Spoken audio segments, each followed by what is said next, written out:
edition of the Bullpen with me, Adam the Bull, on Thursday afternoon. Every Thursday at 2 p.m., there's a live edition of the Bullpen. Max Gotro producing today, and I got a ton to talk about. This podcast, as always, is brought to you by Bet Rivers. If you're not using the Bet Rivers app, what are you doing? You are missing opportunities in baseball, in tennis, in the Olympics, and a whole lot more. Football around the corner. We'll have preseason games soon. The Hall of Fame game's coming up in a week. It's exciting times, my friend. So get in the mix today. I'll have a baseball parlay for you tomorrow, all courtesy of Bet Rivers. Coming up, it's a big Browns day. I'll do a little Guardians maybe at the end, and the YouTube chat is open. Hello to you, Albert, as well. Get in the YouTube chat. Start sending me your questions, comments. I'll read as many as I can later. Also, I just tweeted out a link about 5 minutes ago. If you're using Google Chrome and you click on that link, or you download the Riverside app and click on the link, you will have the ability to join me. We'll get your face on camera to ask a question, make a comment, whatever you want to get into. Like I said, I'm going to spend most of our time talking about the Browns today. Training camp continues in full force from Greenbrier.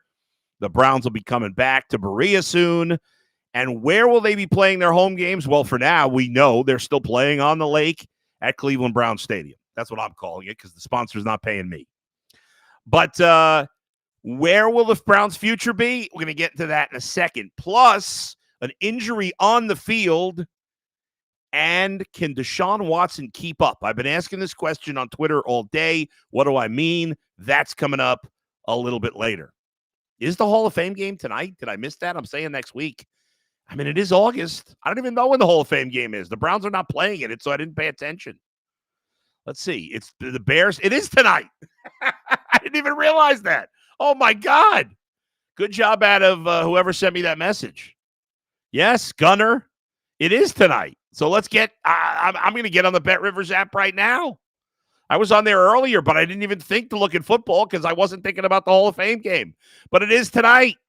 And the Texans are a 2-point favorite at Bet Rivers against the Bears for the 8 p.m. start. The over-under is 31. That's a low over-under, but it is the Hall of Fame game. The Texans minus 134 on the money line.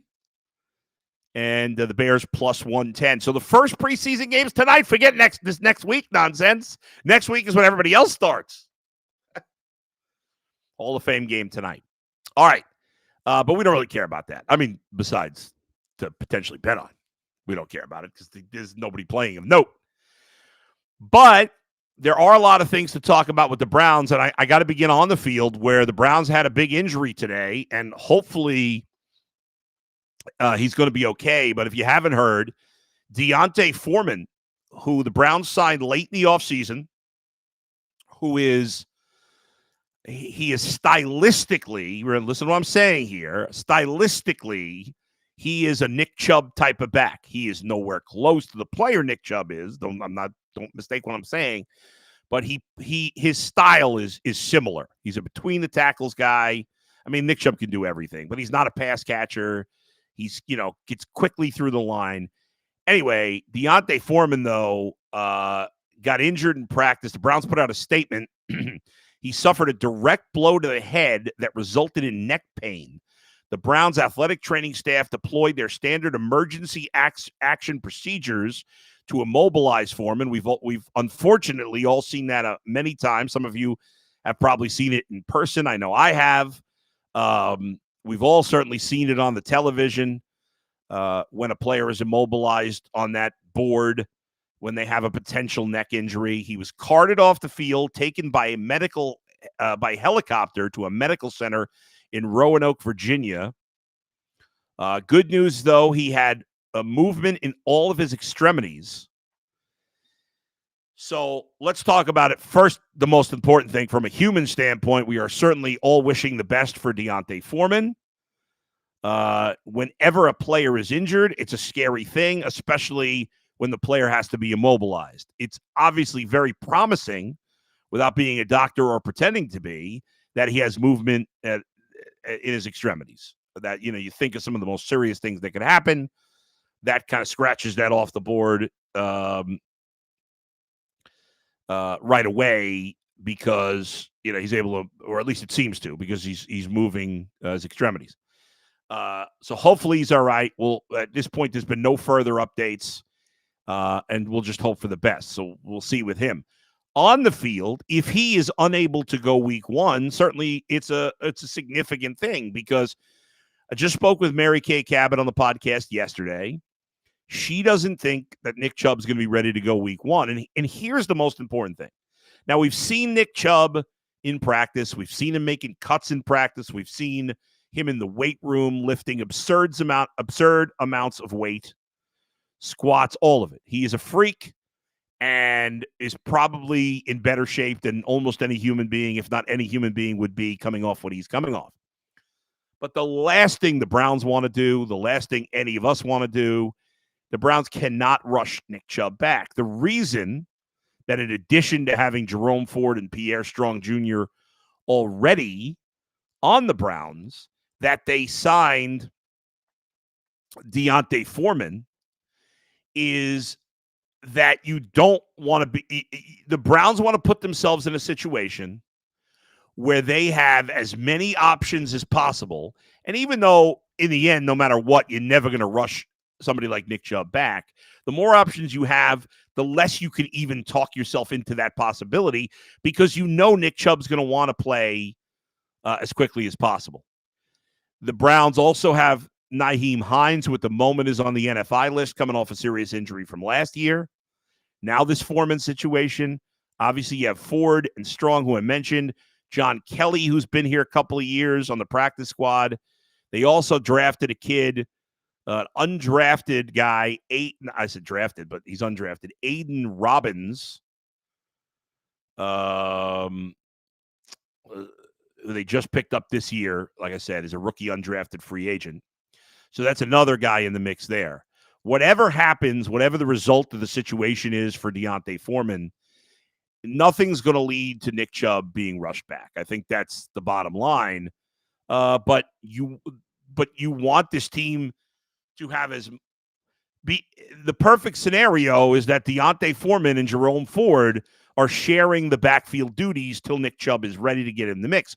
And remember, even when Nick Chubb is ready to get in the mix, whether that happens to be week 1 or week 5 or week 9, whenever that is, he's not going to be taking a full complement of carries, I can't imagine, whenever he starts. So it's going to be a slow build. So you still want the other guys. So from an on-the-field perspective of D'Onta Foreman, this could potentially be a significant injury for the team. Is it going to cost them a game? Probably not. But it's an important injury to keep an eye on, and hopefully, it's August 1st. The regular season doesn't start for 6 weeks or whatever it is. So, although my math's been off, right? Because I thought the Hall of Fame game was next weekend. But there's time. We'll see. But it's a neck injury, so obviously you're going to take precautions. He might. Who knows? I don't want to speculate as to what's going on. We'll get an update when we get an update. We wish the best for D'Onta Foreman. It is a important potential injury and an important potential loss. Not devastating, but important, because he was, as I said, going to play the Nick Chubb role as best he could.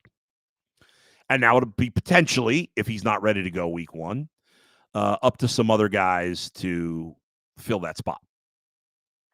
Second thing that's kind of come down on the Browns today, there's been a lot of talk about a potential new stadium.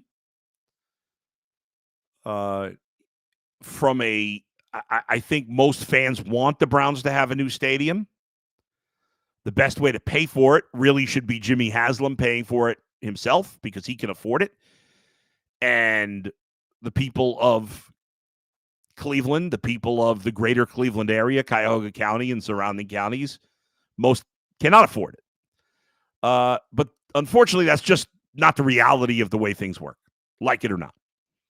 Justin Bibb, the mayor of Cleveland and other city leaders today. Well, it was Mayor Bibb sent the. There's been a lot of talk about this, right? As training camp started, Jimmy Haslam and Andrew Berry have both commented on it. Berry said he would like a dome. Jimmy Haslam had said he believes most of the fans want the stadium out at Brook Park. City leaders have talked about this, maybe fighting to keep the team here. It's not like they're being taken out of the area. Anybody from the area knows Brook Park is not. I mean, Brook Park borders part of Cleveland. That being said, I have no idea what the economic impact of the variety of options, whether it's redoing Cleveland Brown Stadium, which obviously the Haslams don't want to do, whether it's building a new stadium downtown or building a new stadium in Brook Park, the ramifications financially, whether these things do or do not happen, who knows what the reality is. Will this be devastating for the city if it moves to Brook Park? I don't know. I don't know well enough. But this is what the mayor wrote. So let me just read this to you. Part of what he said. He said, here we go. Keeping the Brown Stadium in the heart of our central business district is not just a matter of sports. It's about economic growth and community pride. A downtown stadium supports local businesses, stimulates job creation, and enhances our city's vibrancy, said Council President Blaine Griffin in a news release. The Browns' presence contributes to Cleveland's cultural fabric, attracting visitors and residents alike to our downtown. So the leadership team asked the Browns to get. Here's some more quotes of what was said. The mayor sent a letter to Haslam Sports Group. Quote, "We are unified in our belief that transforming the current facility is unquestionably in the best interest of Cleveland and Cuyahoga County," Bibb said in a letter. "We do not believe any public financial support should responsibly be made available for development of a stadium outside of the city of Cleveland." So what Mayor Bibb is saying is the city.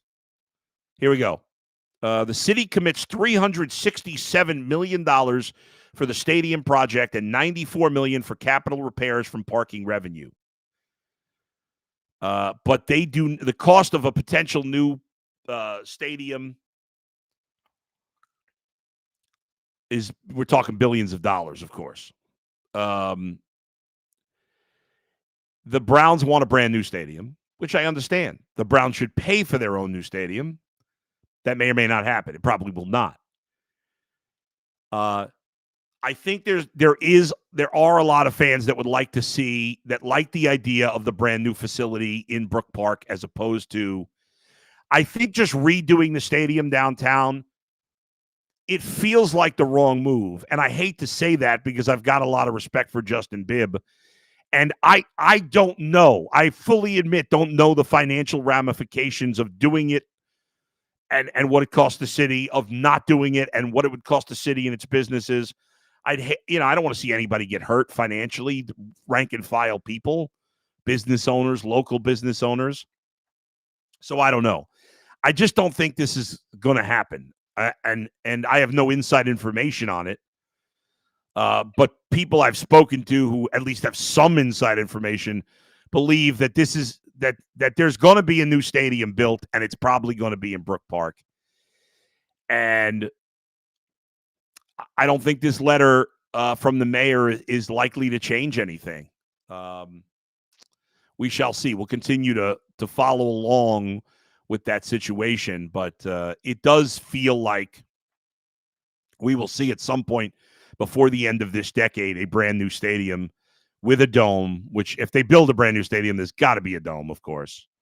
I don't think Andrew Berry would have made those comments if that wasn't realistic. But I think at this point we know it is. And I think it's probably going to be in Brook Park. Again, I don't have any inside information. So we'll leave it there for now and see what the response is. As part of the letter that Mayor Bibb sent, he asked for a response by, I think, August 14th. So certainly there'll be more follow-up on this in the next couple of weeks to see what's going to happen. Now, I wanted to get one onto Deshaun Watson. Before we do that, got a couple of messages on the YouTube chat, so I'll respond to them first. Cottonwood Slim says, I love John Kelly. Okay. He hasn't proven enough to them to be more than a practice squad player or get taken off their practice squad, but we'll see. Joe says Pierre Strong will get more reps too. Listen, since last year I've said that I like Pierre Strong. I think he has shown some flashes, and I don't have any problem with him getting more of an opportunity. Joe says, I thought of Foreman as the Kareem Hunt replacement, hard-nosed, short yardage banger. I mean, Kareem Hunt did that last year, but Kareem Hunt's always been a great pass-catching back, and that is not D'Onta Foreman's MO. Zach says, Bull, I love you, bro. Keep up the great job on UCSS. Going to the Guardians game Saturday. Go Guards, huge series. Thank you, Zach.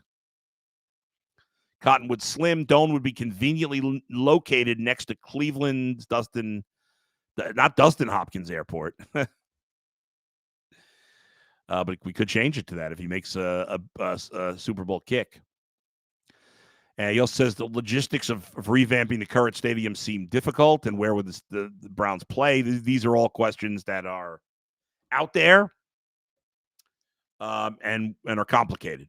I don't think there's any doubt about it.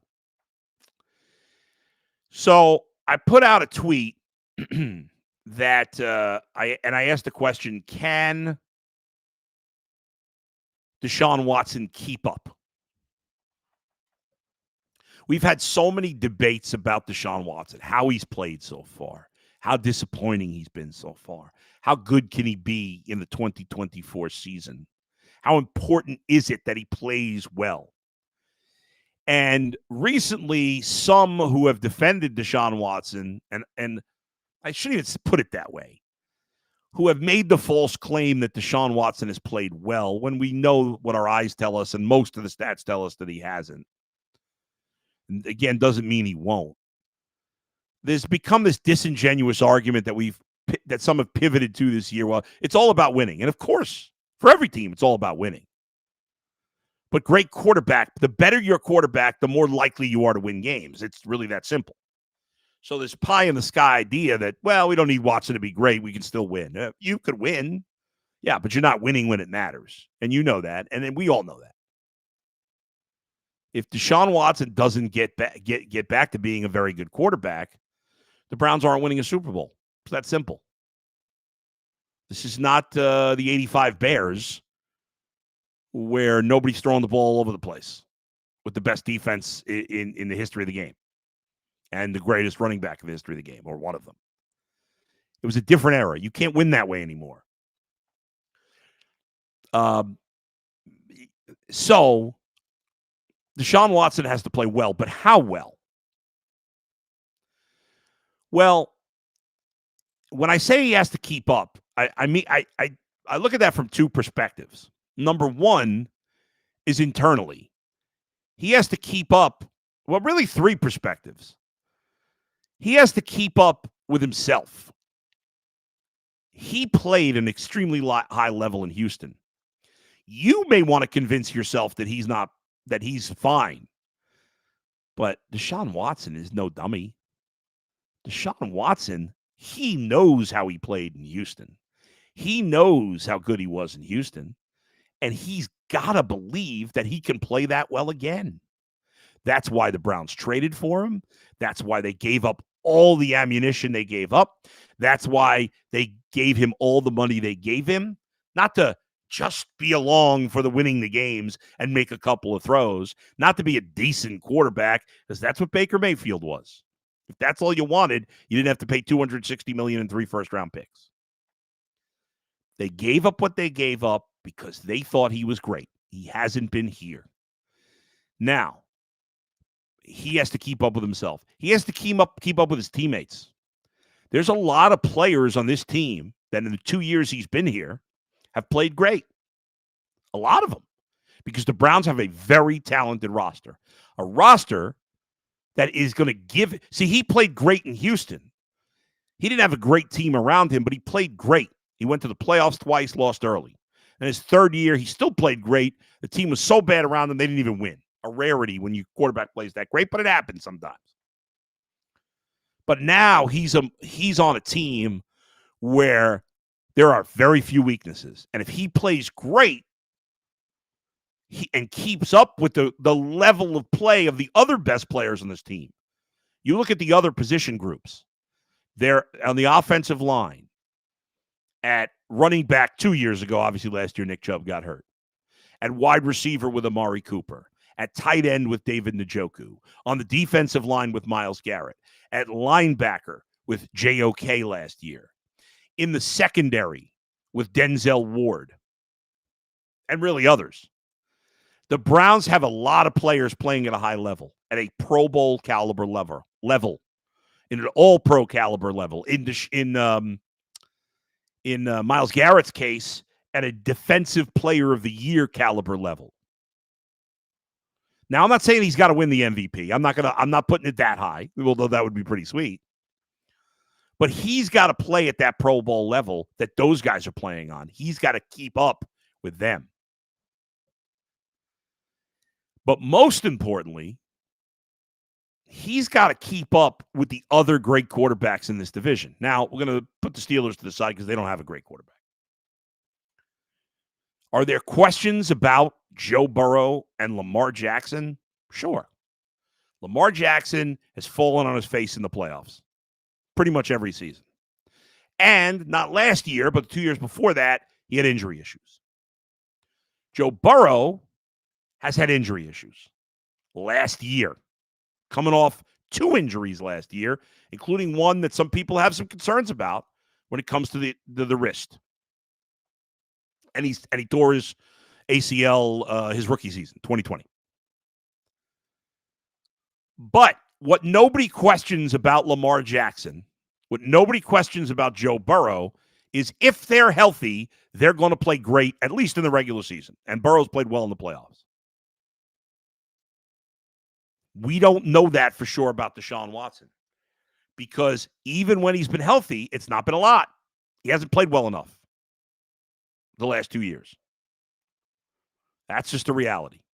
But we know it's in there because he did it in Houston. Deshaun Watson has to keep up with Lamar Jackson and Joe Burrow. I'm not saying he has to play better than them. I'm not even saying he has to play exactly even. I don't know how we point that out. But he's got to be close.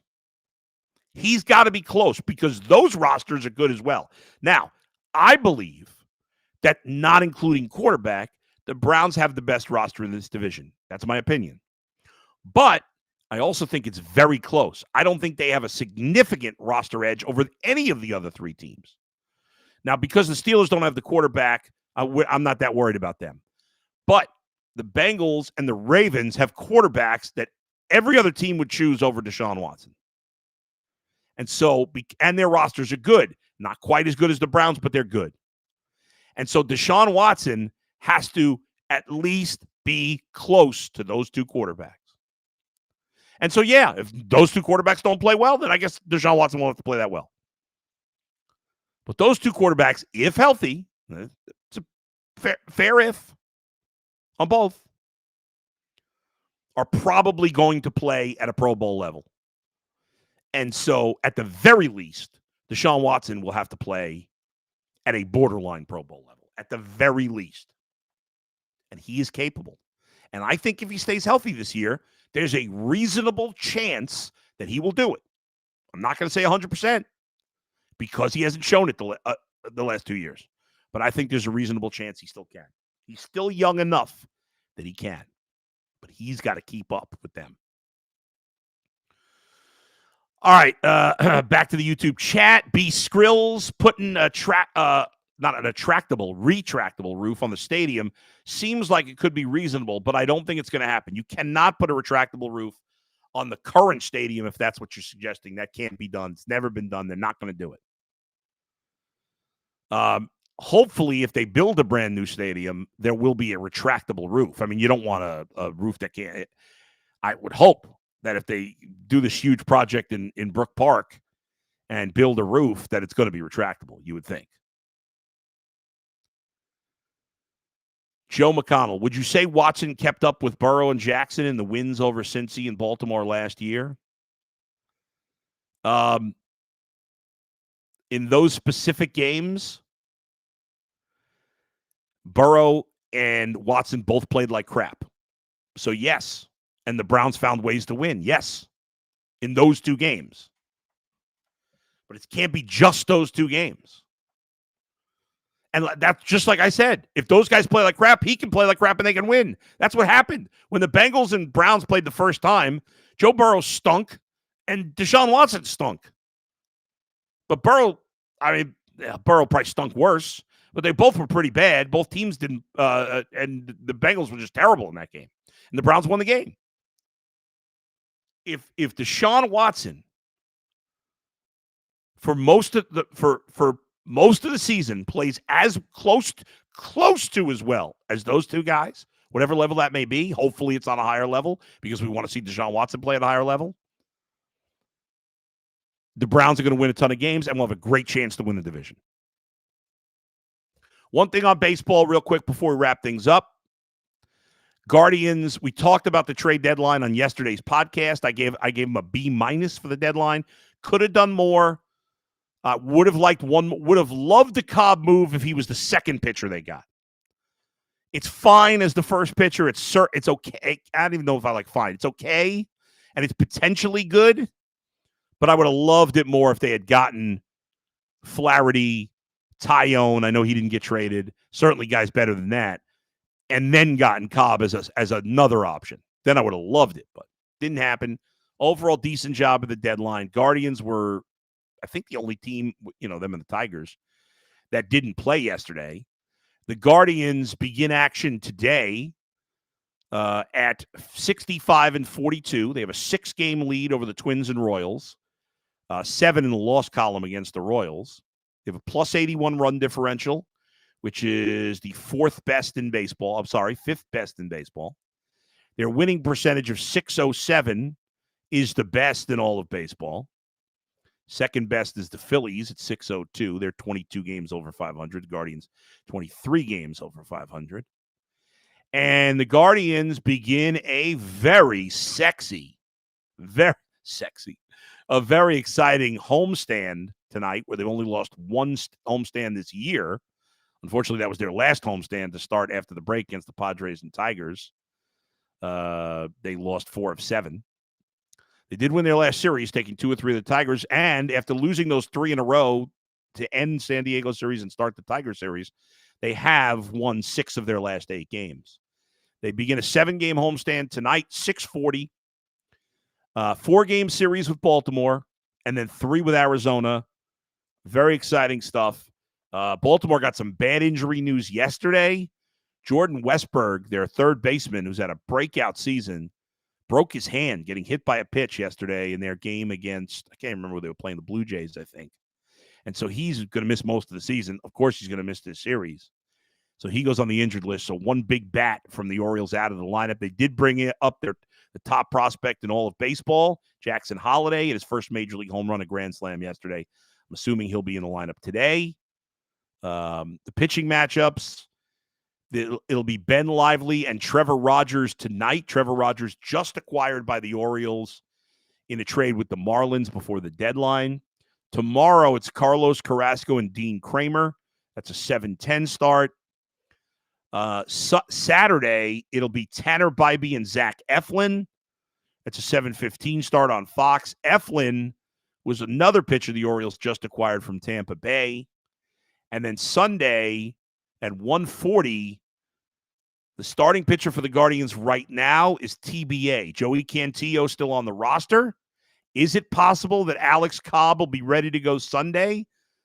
I think it's possible. I haven't heard anything about that yet. He was supposedly ready to go from his hip surgery rehab and then got a blister, but it's been a week, so right now it's TBA. We'll probably hear something more. I wouldn't be surprised if we found out this afternoon more about it to see who's going to go. Might be Cantillo, and then maybe next weekend against the Twins, we see Cobb make his debut. Gavin Williams will pitch the first game of the Arizona series. Guardians are facing some tough pitchers, though. Not these next 2 days. Rogers okay. Kramer's okay. Zach Eflin's solid. Corbin Burns is fantastic. They're going to face Zach Gallen against Arizona next Tuesday. I like it. I like the battles. It looks, I like seeing good teams against good teams. To me, it's fun baseball. It's exciting baseball. I'd much rather the Guardians play the Orioles. And I know it's counterintuitive because you have less of a chance to win against a good team. But same thing for the other team. I like where it shows you where you stand to some degree. I'll be curious to see what the crowds look like this weekend against a really good, exciting Baltimore team. Should be a lot of fun. All right. Thanks, everybody, for joining me today. Let me get a couple of more YouTube chats in. B. Skrills, retractable roof. Thanks, man. I don't see it happening. I hope so. I hope it does. Mustafa Salim, what team are you scared to in the facing the playoffs? Yankees, Orioles, Astros. I'm not scared of anyone. It is, listen, playing at Yankee Stadium is intimidating. There's no doubt about it. The Guardians have some experience now. They got to the playoffs 2 years ago, but the Yankees, I don't think they're great. I don't think any of those teams are unbeatable at all. Yankees, Orioles, Astros. But if you ask me the team I'd want to play the least of the three, I would ultimately say the Yankees.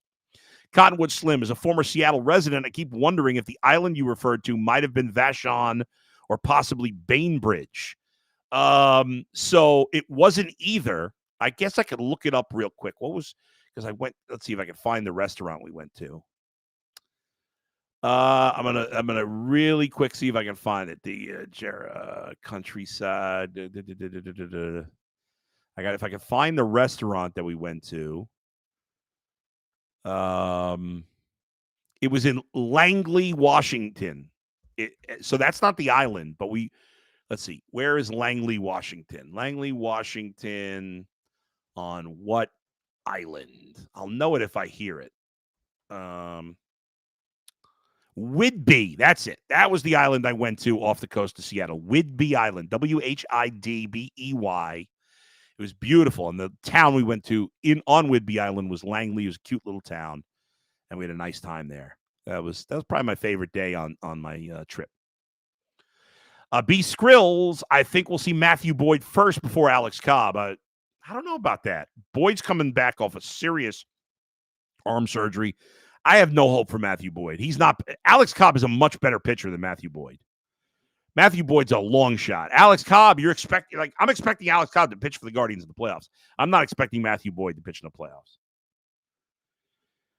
Scott, how long have Lamar and Joe been playing in their systems, playing with teams with most of the coaches and teammates? Watson, I believe. Yeah, okay. That doesn't change the facts. Yes, that's an advantage for those guys. No doubt. Agreed. They've been playing longer in their systems. That doesn't change the fact that that Watson hasn't played well. And by the way, by year 2 in their systems, both were Joe Burrow went to the Super Bowl in year 2 in his system. And Lamar Jackson won an MVP in year 2 in his system. So that's not an excuse. All right, thanks, everybody. Thanks for listening. Thanks for watching. I'll have an Ultimate Guardian show tomorrow with Zach Meisel. I'll be on the Ultimate Cleveland Sports Show tomorrow. Next podcast is Monday, courtesy of Bet Rivers. Thanks to everybody for joining me. Thanks to Max for producing today. We'll talk to you next time. Where else but right here in the bullpen with Adam the Bull, brought to you by Bet Rivers. See you, everybody.